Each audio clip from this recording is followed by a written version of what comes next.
Okay? Go. Okay, welcome MI40 Nation. My name's Gary Hooks. This is my second project. So before I start to discuss what I'm going to discuss, I'd like to take this opportunity to say how blessed and privileged I feel to be part of this elite, amazing group. So thank you so much for sharing all the information thus far, guys. I'm learning a whole lot, so thanks for that. Okay, so what I'm going to highlight today, basically, is a real common problem which I see not only in training, but it can be in everyday life and posture and stuff like this. So what I'm commonly seeing all the time in gyms is guys like this, okay, which is an internal rotation of the glenohumerus joint or the shoulder joint. Okay, so I find that when people are actually training their shoulder, they pay specific attention to the integrity of the shoulder joint when they're training their shoulders, but they tend to neglect it a little bit when they're training either their arms or their chest or it could be their back or their shoulders. Okay, so what I commonly see is this. For example, in a bicep curl, I see people internally rotating the shoulder joint on a curl. I see it on a deadlift. Okay, so a good indication that you're internally rotated, guys, is if you actually stand naturally, pull your chest up and pull yourself nice and tall, and if you find that your arms are lying in here somewhere, it's a good indication that you're internally rotated. In an ideal world, what would happen is you would be here and your hands would be in a nice straight line all the way up like a set of train tracks, basically. Okay, so what I'm going to do is I'm going to incorporate a little bit of tricep training in a minute, and we're going to emphasize how the internal rotation and the shoulders kind of taking over the movement, and you're really sort of ending up like this. So how can we address that, basically? So I'm just going to demonstrate it with my good friend of mine, James. Hey, Gary. Thank you, James. James has volunteered to help me out today, and thank you for that. I've actually just come off the back of a grueling back session, so just bear with me if I'm a little bit stumbling and stuff like that. Okay, and I'm not kind of used to the camera.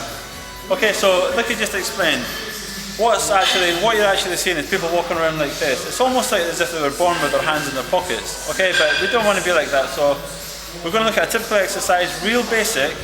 Okay, and we're just going to kind of highlight this problem. Okay, so if we just look at this now. So this is what I'm commonly seeing in the gym on a tricep push down. Okay, so if you stop here, so we're talking about the force angle of this rope.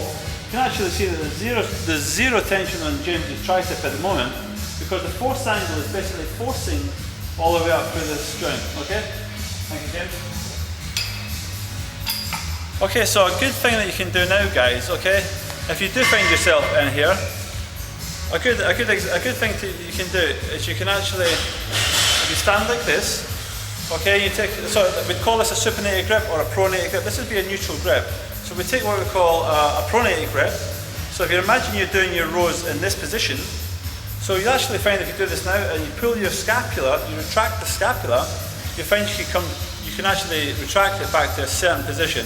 If you actually just take an underhand grip like this and retract the scapula again, you'll actually find that you can actually retract that scapula maybe an inch or half an inch more on a retraction. Okay, so when we talk about tricep training, what a lot of people don't know or understand is actually the long head of the tricep is actually a stabilizer for the shoulder joint.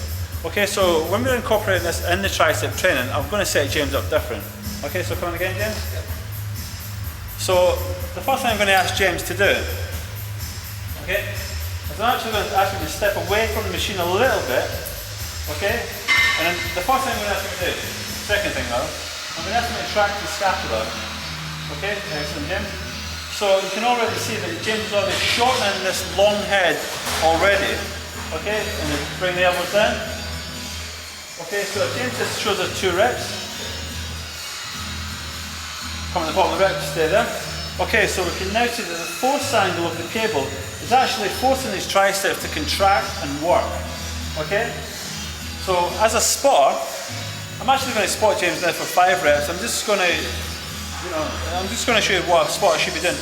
Rather than shouting at James, you're the man, it's all you, go bro. I'm actually going to cue James and keep him aligned. Okay, I'm going to give him little tips as we go. So go for 4 reps, James. Okay, so I'm actually going to keep my hands here to ensure that there's no actual movement from the humerus, from the shoulder joint. The shoulder joint's got nothing to do with this movement. Okay, so we can see here it's all tricep. Another little cue I can give to James to fully extend this, I'm actually going to ask James to contract his biceps. Okay, so contract now, James. That's going to ensure a fully lengthened tricep. So if I actually contract the antagonist, which is the bicep, we're going to ensure this fully lengthened tricep, going way greater benefits from this exercise. Okay, so give me 4 more reps. Okay, so I'm looking at his wrist joint. Okay, so I'm looking at the integrity of his wrist joint here because there's no stress on the actual wrist. His shoulders are doing nothing moving. He's still retracting his scapula here, and he's squeezing and putting emphasis more on the tricep. Okay, thanks, James. Okay, so another little tip for the tricep training is if I say to James, I would like you to do 8 reps, and James is on rep number 5 or rep number 6, and he's feeling this exercise and he's got this weight kind of covered, and he's finding it kind of easy on rep 5 or 6, he knows that he's got kind of 3 options during that set, okay? So it's not just a case of trashing out the reps, I actually want him to contract his muscle and keep that time under tension.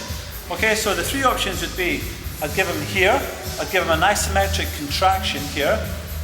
On the eccentric component, you can actually slow it down, and you can actually slow it down on the concentric component. Okay? So there's just some real kind of basic tips to start with. We're always looking at retracting that scapula, getting into that prime position, which is something that Ben always tells us to lock it down and set ourselves. So when we're here, we want to retract here, bring it in, keep that chest nice and high, and contract the actual tricep rather than coming over here and letting our body do most of the work. Okay, so there's just some basics on tricep training.